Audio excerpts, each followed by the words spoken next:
ഇന്ന് വൈകുന്നേരം ഞങ്ങൾക്ക് ചക്കയുടെയായിരുന്നു ചായയുടെ കൂടെ കഴിക്കാനായിട്ട്. വർഷം മുഴുവനും ഞങ്ങൾ ചക്കയുടെ ഉണ്ടാക്കും. അതിൻ്റെ ചെറിയൊരു ടിപ്പ് ഞാൻ നിങ്ങളോട് പറഞ്ഞുതരാവേ. ചക്കയുള്ള സമയത്ത് പഴുത്ത ചക്ക നമ്മൾ ഇങ്ങനെ അതിൻ്റെ കുരുവൊക്കെ കളഞ്ഞിട്ട് വേവിച്ച് പാത്രത്തിലാക്കി അടച്ച് ഫ്രീസറിൽ സൂക്ഷിച്ച് വെച്ചാൽ മതി. നല്ല ഫ്രഷായിട്ട് തന്നെ ഒരു വർഷം വരെ നമുക്കത് ഫ്രിഡ്ജിൽ സൂക്ഷിച്ച് വെക്കാൻ പറ്റും. ആവശ്യമുള്ളപ്പോൾ അതിൽ നിന്ന് എത്രത്തോളം വേണം അത്രയും ചക്ക എടുത്ത് നന്ന് അരച്ച് മാറ്റി വെക്കാം. എന്നിട്ടൊരു പാൻ ചൂടായി കഴിയുമ്പം പാനിലേക്ക് 1-2 സ്പൂണ് നെയ്യ് ചേർത്ത് കൊടുക്കാം. ഇനി നമ്മൾ ഇതിലേക്ക് റവയാണ് ചേർത്ത് കൊടുക്കുന്നത്. വറുത്തില്ലെങ്കിൽ ഈ റവ വറുത്തില്ലെങ്കിലും കുഴപ്പമൊന്നുമില്ല. പക്ഷേ ഇങ്ങനെ നെയ്ക്കകത്ത് വറുത്ത് നമ്മൾ ചക്കയുടെ ഉണ്ടാക്കുമ്പോൾ നല്ല പ്രത്യേക ഒരു ടേസ്റ്റാണ്. അപ്പം നെയ്ക്കകത്ത് നമ്മൾ ഈ റവയൊന്ന് ലൈറ്റായിട്ട് വറുത്തെടുക്കാം. ഇതുപോലെ വറുത്ത് റവയൊക്കെ ഒന്ന് വറന്ന് കഴിയുമ്പം ഇതിലേക്ക് ചിരകിയ കുറച്ച് തേങ്ങ കൂടെ ചേർത്ത് കൊടുത്തിട്ട് ഈ തേങ്ങയും റവയും കൂടെ ലൈറ്റായിട്ടൊന്ന് വറുത്തെടുക്കാം. ഇനി ഇതിലേക്ക് നമ്മൾ ശർക്കര കുറച്ചൊന്ന് ഉരുക്കി നമ്മുടെ മധുരത്തിനനുസരിച്ച് പഞ്ചസാരയും ചേർത്ത് കൊടുക്കാം, ഇല്ലെങ്കിൽ ശർക്കര വേണമെങ്കിൽ ശർക്കരയും ചേർത്ത് കൊടുക്കാം. ഞാൻ ഇച്ചിരി ശർക്കര ഒരു 200 ഗ്രാംസ് ശർക്കര ഉരുക്കി വെച്ചിരുന്നു, അത് നമുക്കിതിലേക്ക് ചേർത്ത് കൊടുക്കാം. ഇനി നമ്മൾ അരച്ച് വെച്ചിരിക്കുന്ന ചക്കപ്പഴം ഉണ്ടല്ലോ, അതും കൂടെ ഇതിലേക്ക് ചേർത്ത് കൊടുത്തിട്ട് നന്നായിട്ട് മിക്സ് ചെയ്യണം.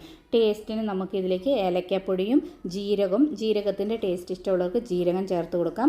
ഏലക്കാപ്പൊടി വേണ്ടവർക്ക് ഏലക്കാപ്പൊടി ചേർത്ത് കൊടുക്കാം. ഞാനിപ്പം ഇച്ചിരി ഏലക്കയുടെ പൊടി മാത്രമാണ് ഇതിലേക്ക് ചേർത്ത് കൊടുത്തിട്ട് ഇതെല്ലാം കൂടെ നന്നായിട്ട് മിക്സ് ചെയ്ത് നമുക്ക് അട പരത്താൻ പാകത്തിനാക്കണം. ഇത് കണ്ടോ, വെള്ളമെല്ലാം പെട്ടെന്ന് തന്നെ പറ്റി നമുക്ക് ഒരു അടയൊക്കെ പരത്താൻ പറ്റുന്ന പാകത്തിലായി കിട്ടും.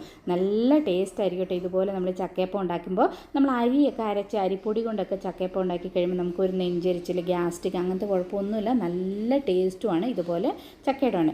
ഇനി ഒന്ന് തണുക്കാനായിട്ട് വെക്കാം. നന്നായിട്ട് തണുത്ത് കഴിയുമ്പം എടനയുടെ ഇലയോ അല്ലെങ്കിൽ വാഴയുടെ ഇലയോ ചെറുതായിട്ട് കട്ട് ചെയ്തെടുത്തിട്ട് ഇതിൽ നമ്മൾ സാധാരണ അടയൊക്കെ പരത്തിയെടുക്കുമല്ലേ, അതുപോലെ ഈ ഇലയ്ക്കകത്ത് ഞാനിപ്പോൾ ഇതുപോലെ ഈ ഒരു സൈസിലാണ് വാഴയില കട്ട് ചെയ്ത് നന്നായിട്ടൊന്ന് ക്ലീൻ ചെയ്തെടുത്തിട്ടുണ്ട്. നമുക്ക് എടനയിലയ്ക്കകത്തും ചക്കയപ്പം ഉണ്ടാക്കുമ്പോൾ നല്ല ടേസ്റ്റാണ്. ഇവിടെ മംഗലാപുരത്തൊക്കെ നമ്മുടെ തേക്കിൻ്റെ ഇലയ്ക്കകത്ത് വട്ടയിലയ്ക്കകത്തൊക്കെ ചക്കയപ്പം ഉണ്ടാക്കും.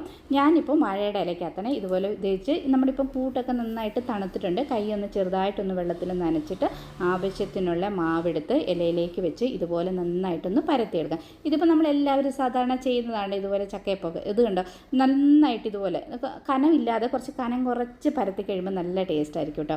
കനമായി കഴിഞ്ഞാൽ അത്ര ഒരു ടേസ്റ്റ് ഉണ്ട്. അപ്പോൾ ഇതുപോലെ കുറച്ച് കനം കുറച്ച് നമ്മൾ ഇതുപോലെ നന്നായിട്ടൊന്ന് ഇതൊന്ന് പരത്തിയെടുക്കുക ഈ ഇലയിൽ. എന്നിട്ട് നമ്മളിത് ഫോൾഡ് ചെയ്യാൻ നേരത്ത് 2 മടക്കായിട്ടല്ല, ഒരു 3 മടക്കായിട്ട് ഇങ്ങനെ. അപ്പോൾ ആ ഇലയുടെ ടേസ്റ്റൊക്കെ ഇത് കണ്ട് ഒന്ന് മടക്കി എന്നിട്ട് ഒന്നുകൂടെ ഇതുപോലെ ഒന്ന് മടക്കി എടുത്തു കഴിഞ്ഞാൽ ആ ഇലയുടെ ടേസ്റ്റൊക്കെ ചക്കയപ്പത്തിനൊക്കെ കിട്ടിയിട്ട് നല്ല ടേസ്റ്റായിരിക്കും. ഇത് കണ്ടോ, ഇതുപോലെ എല്ലാം ഞാൻ റെഡിയാക്കിയിട്ടുണ്ട്. ഇനി ഇത് നമ്മൾ സ്റ്റീമറിലോ ഇഡ്ഡലി പാത്രത്തിലോ വെച്ച് ഒരു 20 മിനിറ്റ് ഒന്ന് സ്റ്റീം ചെയ്താൽ മതി. അടിപൊളിയാണ്.